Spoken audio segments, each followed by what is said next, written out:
All right. So today we're here on I Meant What I Said podcast. I'm here with Miss Stephanie. She is. I'm gonna let her introduce herself. Hi, I'm the school engagement specialist at Yeah Philly. I'm Ray Klein. I'm a content creator at EA Philly. I deal with all social media or filming, such as filming a podcast, but I just so happen to be on the podcast. And today, Miss Stephanie is going to lead us in our topic for today. So, being as I'm the school engagement specialist, I thought I'd start with the fact that our current president, Donald Trump, has said that he wants to, as much as possible, eliminate the federal Department of Education.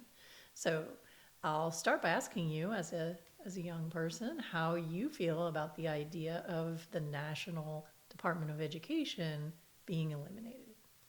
I think it.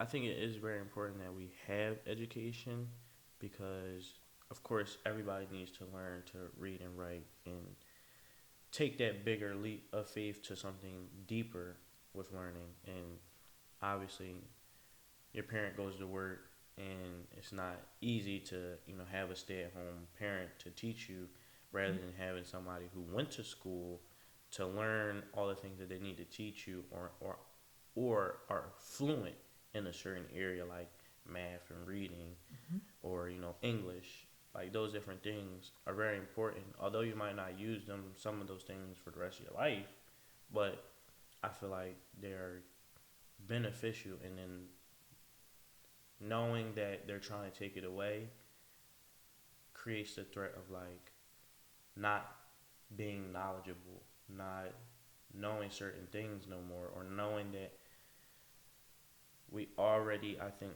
have a struggle with young people not going to school or already struggling to go to school, and then eliminating that completely just creates more trauma in the neighborhood because now everybody's not going to school. Yeah. But then also the ones who want to go to school not having the option to even go to school. So, the Trump is following a plan that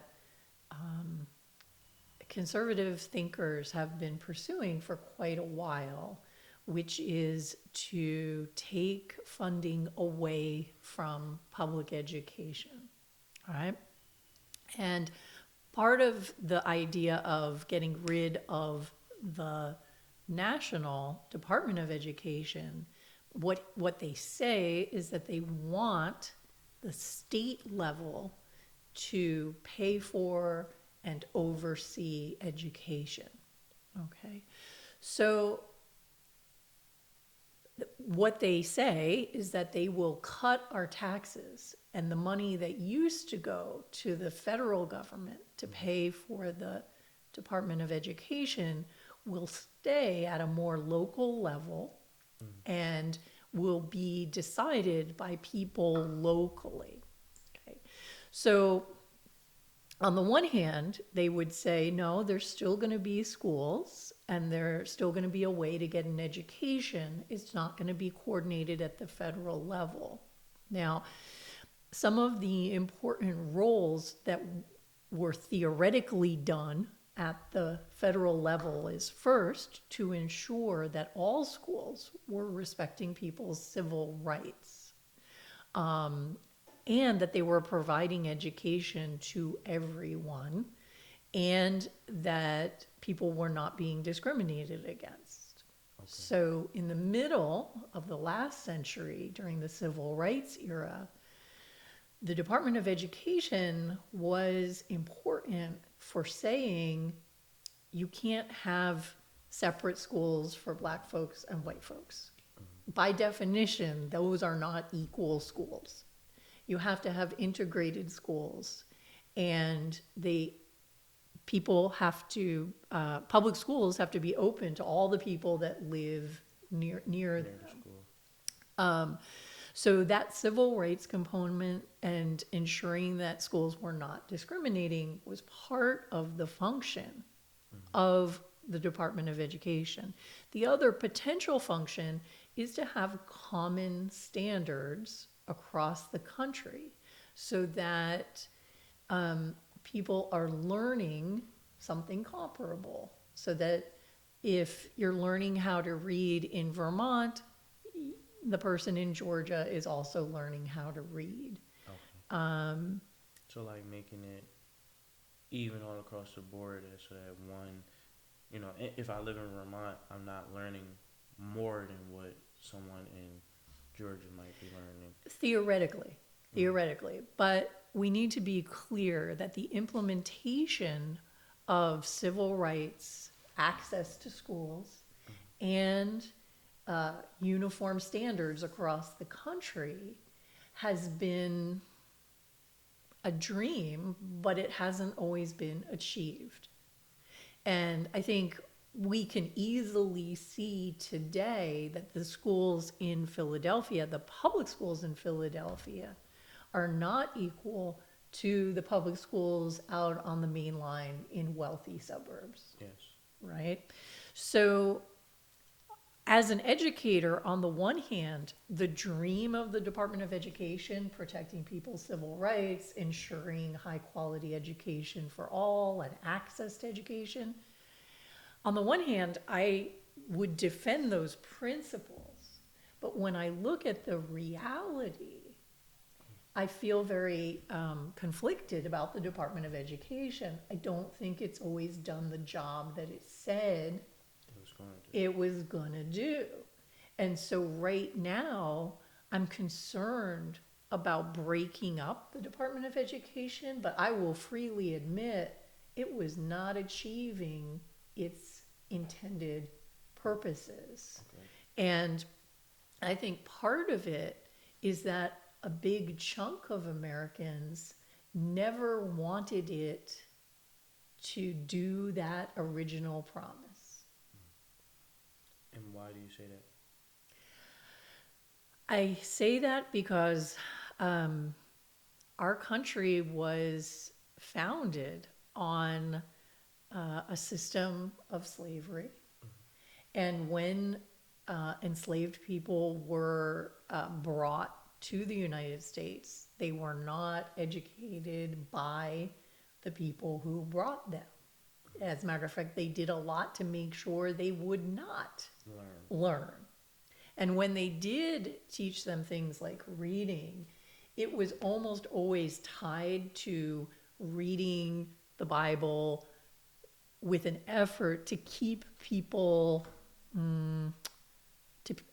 down, to have them accept their position as enslaved people instead of rising up. Kind of like teaching them what benefits the person who's teaching them and not what benefits them. Exactly.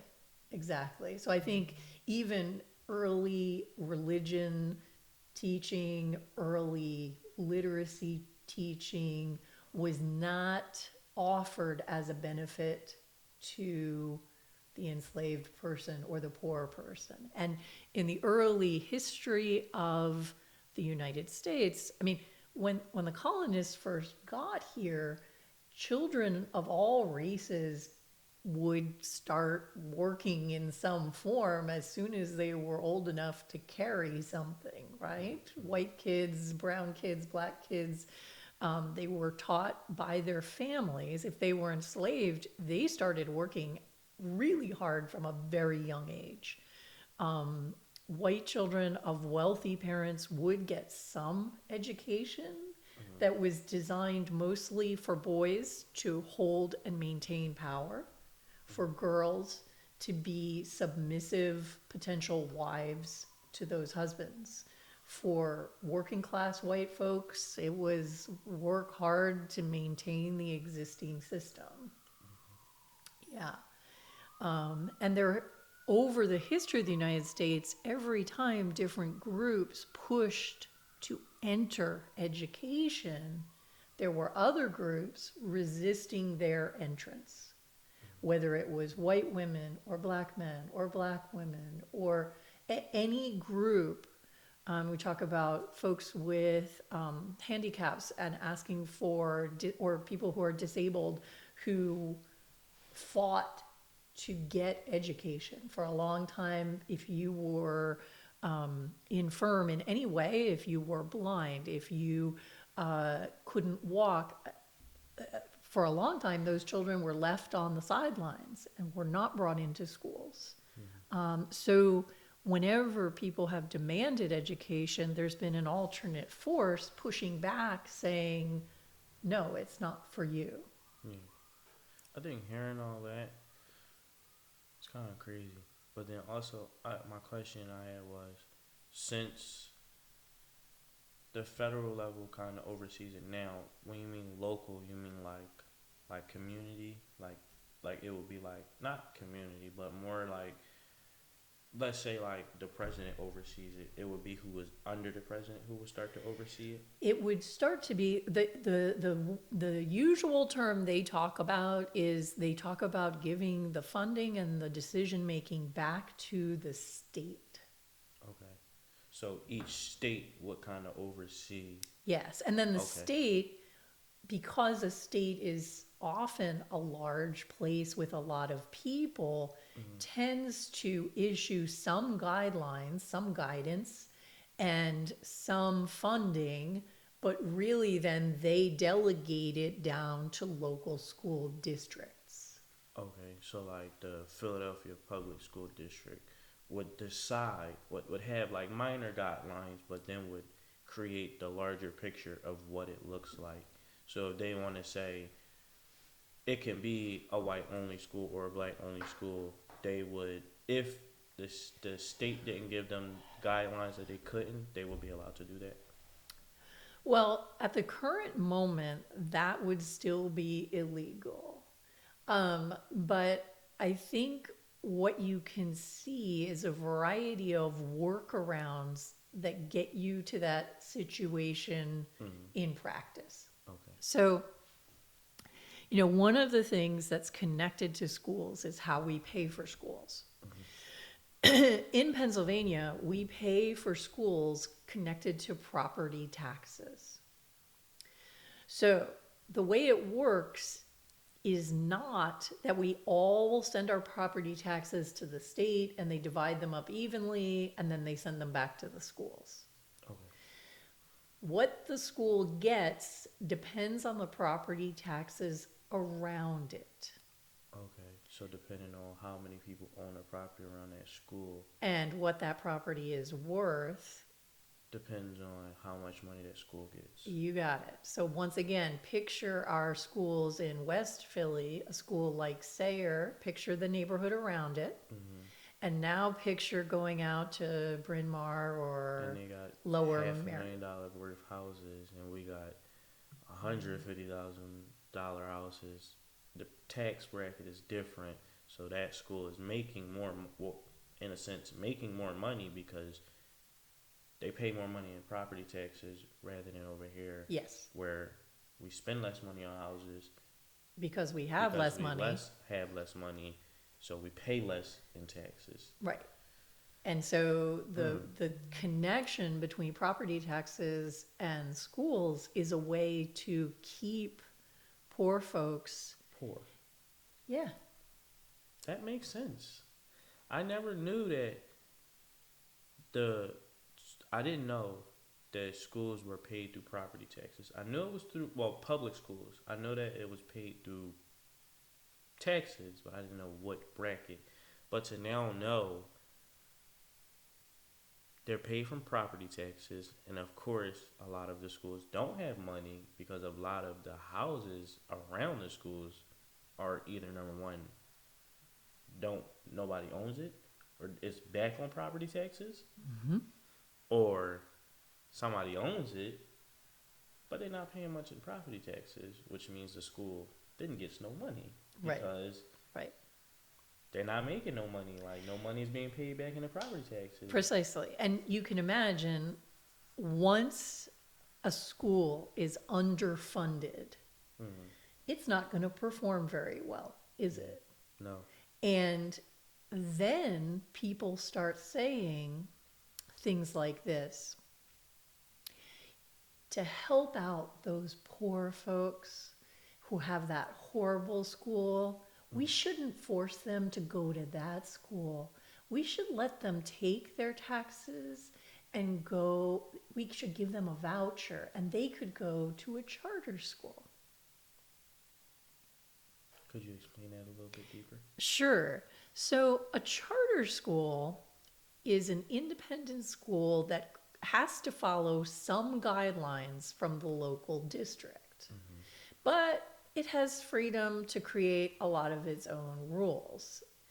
And often charter schools are not overseen as carefully. They don't have to follow all the rules of the public schools. Yeah. And as a result, sometimes they perform better. Yay for them. But they're only running one school at a time, or maybe two schools at a time. Oh, and by the way, they can make a profit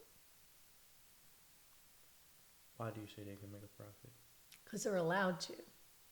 What I mean is they're not nonprofits. So that they can charge you to go to school, basically? Well, they'll take tax money.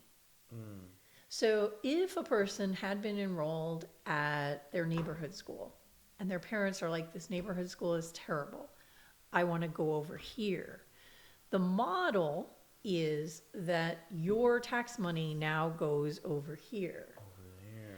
What does that mean about that neighborhood school? They lose that tax money that they were So getting. they already had very little money and now they have money. less money. So you don't make the decision though, right? So you wouldn't be signing over your tax money. Well, it happens automatically. It happened automatically? When you go to a To a charter charter school, the funding, like how does the charter school get its money? It gets its money from the state, which has basically said, we will give some money if students will go to your school. Okay. But the charter school doesn't have an obligation to take everyone or to create a model that will work for an entire city.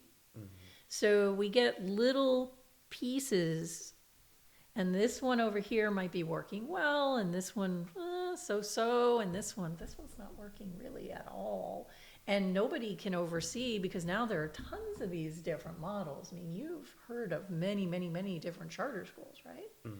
And there are many well-intentioned people wanting to work in a charter school or make a charter school work well. They're frustrated with the broken model of the public school.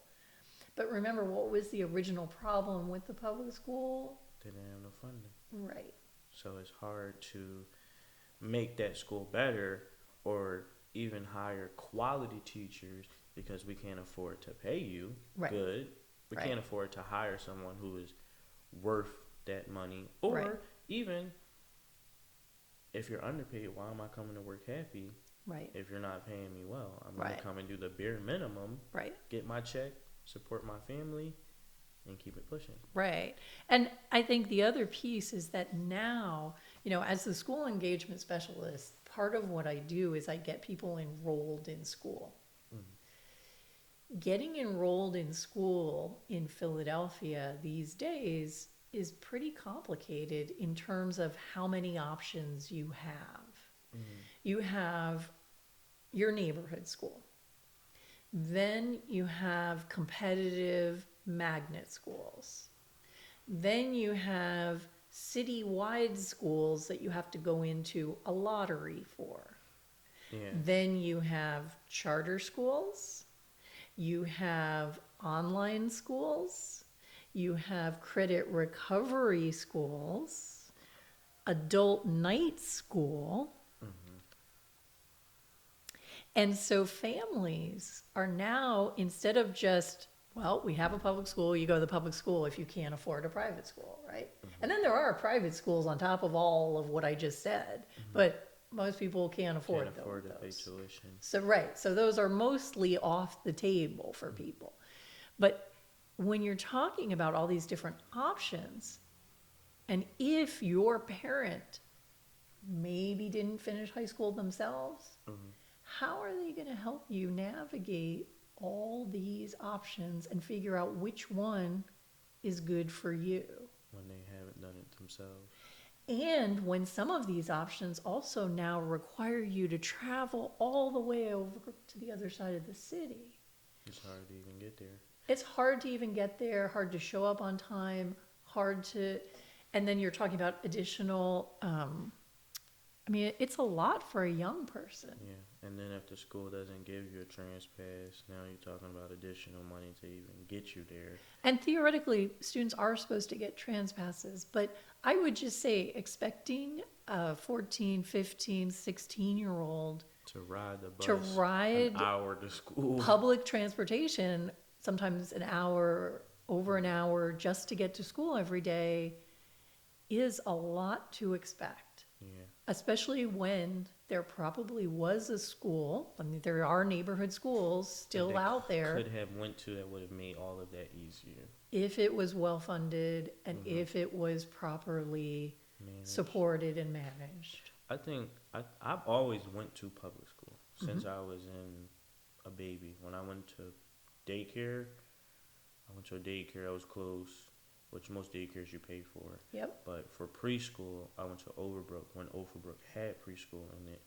And then I transitioned from preschool to Daroff, which if I'm not mistaken, Daroff is shut down right now. It was my neighborhood school though. I walked to school every day. Me and my brother walked to school every day. And then after I left from Daroff, that's when my mom put me in a private school, which they had the right to say, you come from a public school, I don't think you learn as much as you should have learned. You should repeat the grade. Mm-hmm. So I repeated third grade because they felt like I didn't have the knowledge to move on, Right. which I felt like they re-taught me the same things I learned in public school. My mom was paying for me to learn the same thing that I learned for free. So then I made a decision. I no longer want to wear the dress code that you have, the suit and tie every day. I no longer want to learn what you're teaching me halfway. The school is dirty, but you're charging my mom for me to come here. It was just a lot that just was like, I don't want to be here. Teachers were horrible. Teacher was leaving left and right. Teachers was coming in and out of the school left and right. Wow. I applied to George Washington Engineering Science myself, and I had to do an essay to get in. I had to do an interview, and Because that was a magnet school yeah, where you have to apply to get in. I had to apply to get in. And then once my mom made a phone call to the principal saying that, it was kind of last minute. I did all the stuff. Could they read my essay to see if I, fit? And I fit, and I got in, and it was a whole different, school. The school starts at 7th grade, but just even seeing how big the school was a different. They had a full gym. My old school, in the private school I was in, the lunchroom was the gym. Yeah. They folded up all the tables and made the lunchroom the gym. Yep. And the ceiling was like this high. Right. Seeing that was just like, oh.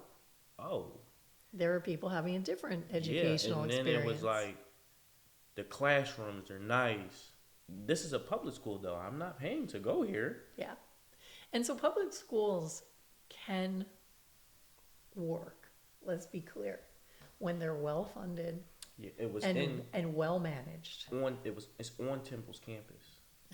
So it was a partnership between. It's not a partnership though. Oh. It's its own school. Yeah. But around it is everything that Temple owns. The football field, I see. the big gym they got, the Leah Core Center, then all the student apartment housing that they have Is all around. So it's making money in the area because Temple owns it, and Temple is upholding those property taxes. Although Temple is a nonprofit, and technically universities do not pay property taxes. But they employ lots of people who do own property and do pay taxes. So, and they provide often pretty good jobs. So in a way, by extension, their employees become part of that surrounding community. Yeah. I went to public schools until I went to college. I went to public schools in a town in northern New Jersey that had been by a court order integrated, which means that until the court said you must, there were separate schools for black folks and white folks. But after the court order, something very interesting happened, which is that the quality of the schools remained very high. And to this day, the district has been known as a very, very positive. I mean, I would say in my experience, and I went to high school in the 1980s, there were inequities. Don't get me wrong. I do not think that inside the school that black students and white students had the same experience. I do not think black students were guided and mentored and pushed to reach their potential or supported in the ways that white students got. But the school was more equitable than like what we see here in Philly today. It was a smaller town by a long shot. But when I think about my own teachers, most of my teachers in high school had not only an undergraduate degree, they had a master's degree, and their master's degree was not in teaching. Their master's degree was in history if they were a history teacher, or biology if they were a biology teacher. They would specialize in the areas that they were teaching. Which they had that higher education. Exactly. Rather than that base. Which means they were really in a position to really see and understand what you had to learn to do more in that field. And when I think about a lot of people coming out of college, I think about what I was like coming out of college. I didn't have enough knowledge to teach someone else.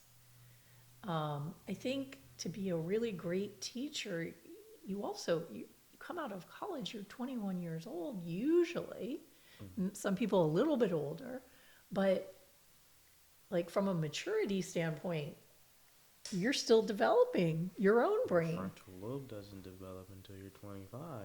Precisely. So, I don't know. I mean, it seems like educating young people is so important. You would want to have the most qualified people doing it, and yet we pay really, really bad. And not that many people think about going into teaching. Who would probably be great at teaching because they're passionate about science or literature or passionate about anything. But it's kind of hard to be like, I'm passionate in this and I'm going to do it, but I can't get paid well to do it. Exactly. Rather than being a scientist Right. and I'm going to get paid well. Exactly. But I want to teach it when I can just do it and get paid better. Exactly. Because at the end of the day, it all boils down to money. Everything. Yes. Most jobs boil down to money, except for like, entrepreneur things that somebody built on their own. But they take that route because there's no job that will pay them that well. And they know if they do it on their own, I get to see most of it rather than going through somebody else who's going to see a lot. But my cut is going to be a little bit. Yeah, exactly. That's crazy. Yeah, I mean, I think we go back to the fact that here in the United States, there are inequalities and there are people that are committed to things staying unequal. People who are like, I'm fine if my taxes go to educate my kids, but I don't want to pay for other people's kids, especially if those other people don't look like me. I mean, it's just pure racism among other things, and there's no happy face we can put on it. I mean, that's a lot of why and how the public education system is what it is today, is as a way to keep people in their, I don't want to say their place, but the way society is structured now, to keep it that way. Keep people under the table. Yes. Rather than them being next to their kid. Exactly. And some people are okay with being straightforward, and I think in a way I salute those people because at least they're honest. Like rather than being like rather than sending your child to my school and they don't look like me and creating a problem by then just saying, I don't want you here. Why would I come somewhere I don't want to be? Or I can be that person who stands up. I'm going to be here even though it upsets you. But I think in a way, at least they're honest. At least they're straightforward. I would rather be around somebody that is straightforward, that they don't like me, than be around somebody that don't like me, but is being around me. Because you're unpredictable at that point. You don't like me. You would do anything to sabotage everything that I have. And imagine working so hard to be next to someone that doesn't look like you because you're not supposed to then get knocked down because they didn't want you there. Or to be in a rat race with them the whole time because they don't want you there. That's painful. I'm like, that makes it harder to get where you're trying to go, knowing that you're fighting against someone who doesn't like you the whole time. It just makes you work 10 times harder, yes. But we could have just been working at the same pace rather than trying to fight each other up the mountain, I think. But I also wanted to touch bases on something you said before. In some schools, how like people of my color aren't pushed as far. I think one thing I did experience was being in a predominantly white, like with having predominantly white teachers. I think I had like one black teacher, and she was like she taught like African American history. But all of my other teachers, especially my English teacher, her name was Miss Puntel. She was like pro black. She pushed everybody in her class to the max, like straight through the roof. Like no slacking. When I didn't do homework, she was on me.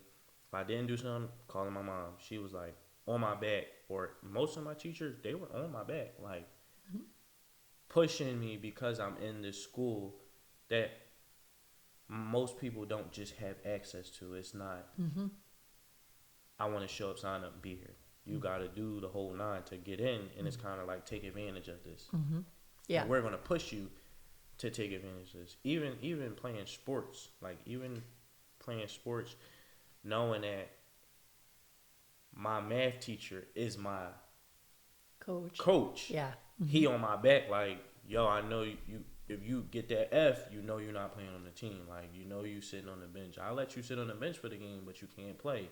So pushing me to be like, do your work. You need some extra work?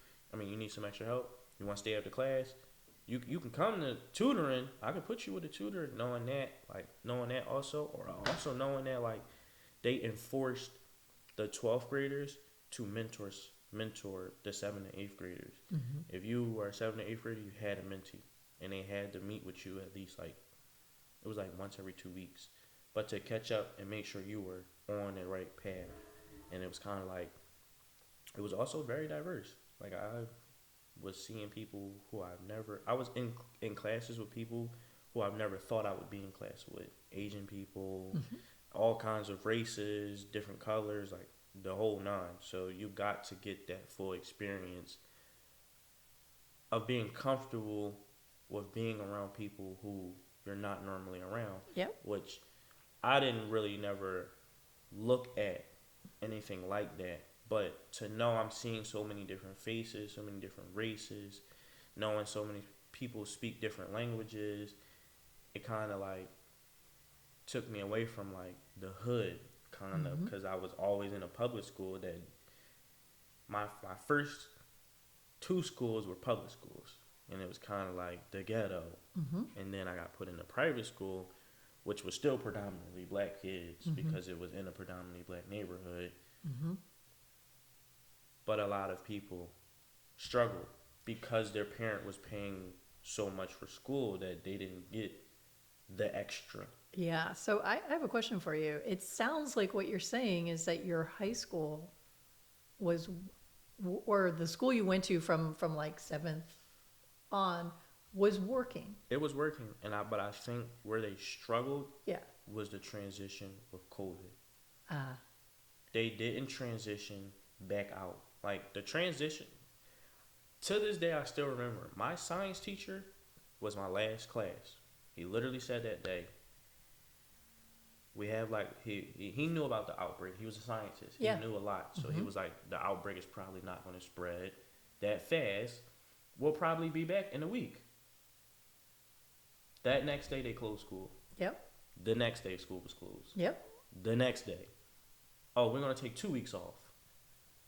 School is permanently shut down. We're going virtual, and it was kind of like, dang. I had to get up to go to school every day.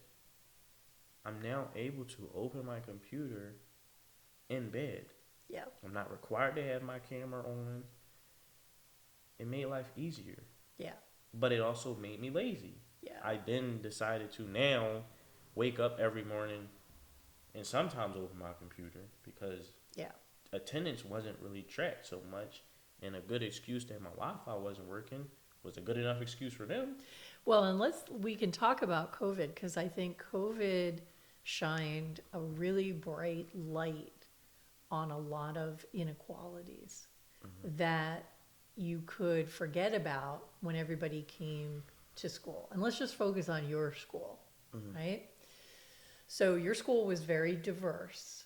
There were people there of all different races. There were probably people of all different economic groups as well. Yep. Some kids that you knew were wealthier than other kids. Kids whose parents dropped them off in a fancy car. Other Yep. kids are taking the bus all the way across the city. Yep. Okay? So when we go home, let's talk about how we now know that these people are not coming from the same place. Wi-Fi problem number one. Not everyone had access. Had Wi-Fi. Had Wi-Fi at all to begin with, and then when they started trying to fix that, it certainly didn't give everyone the same quality of Wi-Fi, right? Yep. Let's turn on our cameras. A Not lot of everybody wanted to show their background and show the living situation they were in. right, and if your living situation wasn't so nice, you probably didn't want to turn on your camera. And then it also, I think another major thing was, my house isn't quiet. Exactly. I live with 10 other people, and we live in a 2-bedroom house. Right, and there I'm you go. sitting next to Somebody else who's going to school. or on the phone, working, or just being obnoxious. Yep. It's kind of like, it's hard for me to focus. And some of your classmates had their own room and maybe only one other sibling in the house and parents working downstairs quietly. That's a very different situation. I had students at the university, and I know this happened in high schools and middle schools, where they had to take care of their younger siblings. Yeah. So as a teacher, what I did, because I taught language, I set up rules and I said those cameras have to be on. Now, I said if you want to blur your background so nobody can see you, or if you want to just put yourself against a blank wall, I don't need to see anything else in your household. The reasons you could turn your camera off are if you're ill, if there is a minor child in the same room running around and you don't want them on camera. But otherwise, I'm expecting you to turn on your cameras. And I want you sitting at some kind of table. If you are sitting in bed, you got to sit up. But we know that teachers, in an abundance of wanting to try to hide the inequalities, didn't tell people to turn on their cameras. Yeah.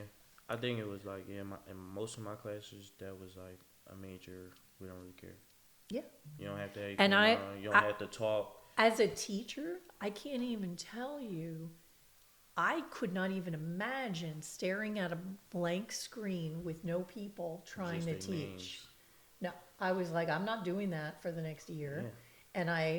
But a lot of my students told me I was the only one I actually had one teacher, who made you. and that was the gym teacher.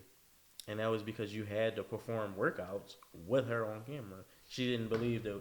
Yeah. She wasn't strict where it was like, I'm watching each individual person because she was working out too, but it was kind of like I need to see everybody on the screen Right. and at least make it seem like it. She even did like you even had to submit little videos of Doing you stuff. doing stuff. Yeah. That way she knew, Right. all right, he doing something. Right. And the reality is, teachers could have done it. Yeah, I think a lot of like I it was a lot of leniency. Like a lot of my work I didn't do until the end of Well, the quarter. and let me be real. I mean, I was lenient with people, for real, for real. But I did not let it go. I would ride people to get them to get things in so they wouldn't get super behind. Yeah, no. But you know, there were countries that took a radically different approach. For instance, in Taiwan, which is separate from China but has some commonalities with China, right? It's not the Taiwanese see themselves as independent. China sees it as part of China, but they sent their kids to school throughout. They put little masks on them, and for the most part, the masking did what we eventually knew proper masking could do. And in Asia, there's much more of a tradition of when you're sick, you wear a mask. Yeah. So getting people to wear the masks was not difficult compared to here. Yeah, I think the major thing here was everybody wanted to have a mask on, but not wear the mask over they Proper. Yeah. proper. Yeah. I think, and Yeah. I think that when they made the transition to go back into school, because my school said it was optional. If you want to come in, you can. If you don't want to, you don't have to. Obviously, I chose not to, because at that point, I had got a job. So I'm at work on Zoom with my headphones in, working, but I'm just getting my attendance. I know if I join it, I'm marked present rather than not joining it and being marked absent. Without any participation, really. I didn't have to participate. I didn't have to say nothing. Yeah. All I had to do was So I think that's where sit there. some of the teachers took leniency and made a vice of it, because that's But a lot of times they also just assigned work, and it was kind of like, I'm gonna just sit here if you need me. It's kind of like taking a break too. Like, yeah. And we did need to, I mean, I will say that I understand teachers were going through a lot, but I think some of the approaches did not serve students well. And I think the idea of letting students disconnect and letting them isolate and not forcing interactions was a big mistake. And I know it's not how I approached my teaching at all.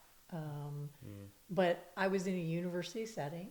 I had more latitude. And when we went back, my university said, you must have a vaccine and you must wear a mask. yeah.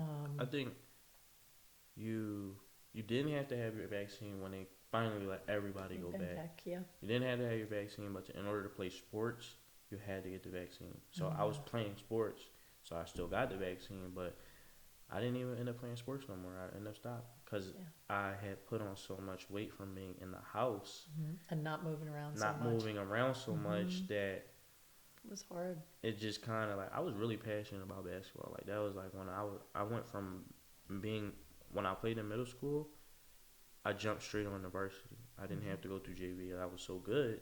They put me straight on the varsity squad, but I lost that opportunity because I lost that motivation. Yeah. Because I learned how to make money during COVID because I ended up getting a job. And I was working 2 jobs at once. Yeah. And it was kind of like being in the house all day, every day, just kind of. Who is it? Oh, crap. I need to get rolling soon. Huh? I need to get rolling. We can wrap it up right after this. Yep. Yep.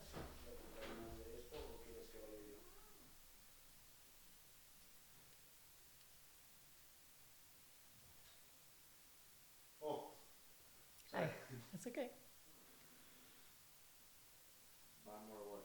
Them? Yeah. I'm making a call first. Oh, no problem, no problem. Give me that. No problem. Oh, got my text card. I want to call James. But we can wrap it up. Okay. We can kind of wrap it up here. How should I wrap it up, though? Well, thank you. Oh, you wanted to say something? no, I was just gonna say, I'm curious as a young person, um, what were some of the best things that you think schools can and should do? I think making school more interactive. I think that's a big part. Not just reading to me, talking to me, but creating lesson plans that acquire me to have to stand up Yep, or have to do a project. I like projects. I like Yep. going home, getting a poster board, yep, making a project. But I think like once you hit that kind of like after a certain grade, all of that kind of falls out the door. But I think making things like more interactive and more wanting kids to actually be in school and learn rather than I'm not coming in this joint and you about to talk to me for 40 minutes and I'm not just bounce to class and listen to people talk to me for 40 minutes, read a book and sit in silence. yeah, That's boring. yeah. That's not going to motivate young It's not. people at It all. makes me feel like when I wake up, I really don't want to hear you talk today. Right. I mean, why would you? You talked to me for 40 minutes yesterday about one thing, you're going to talk to me something new Yeah. 40 minutes today. It's just kind of Yeah. mentally, I think mentally, me knowing that I can't sit still, sitting still in that kind of area, I'd end up with the hall pass about 4 times in the hallway somewhere. Yeah. Some schools have experimented with having treadmill and bicycles in classrooms where students are on. On the treadmill. Yeah, and you can actually get them hooked up to generate electricity so that all that energy can like get captured Yeah. and used. Even in my college classes, I always made my students move around, and they would kind of moan and groan because they didn't want to move around. But I was like, oh no, you are all standing up right now. You're going to come up to the board. You're going to work in different groups. Yeah. You're going to. I think just also, if you're going to be a teacher, you have to have a personality. It's hard to be a teacher and you're like, blah.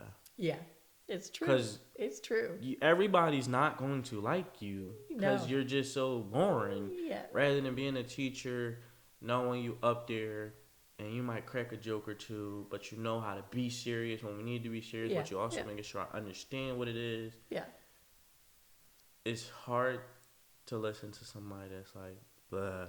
Well, it you seems just like boring. not all teachers get a lot of instruction on how to convey excitement to young people, and I think that would be ideally part of the training. But I know we're over time, so Yeah, so let's wrap it up.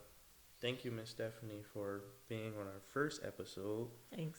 of I Meant What I Said. Do you have any advice that anybody should leave with, or any young people who are trying to stay on the right path with their education? I know that school is not a great experience for people, and I would encourage young people to figure out something positive and constructive that they want to learn, and even if it's not happening in your school, find a way to learn and engage with knowledge in a positive way, even if you have to find it somewhere else, in a library, in a museum, from elders in your community, from your family, from your friends. There are a lot of ways to learn, and if school isn't working for you, go out there and find a way to learn something in a different context. Thank you for sharing that. I hope everybody enjoyed our first episode, and see you on the next episode. Thanks. I learned a lot of different things.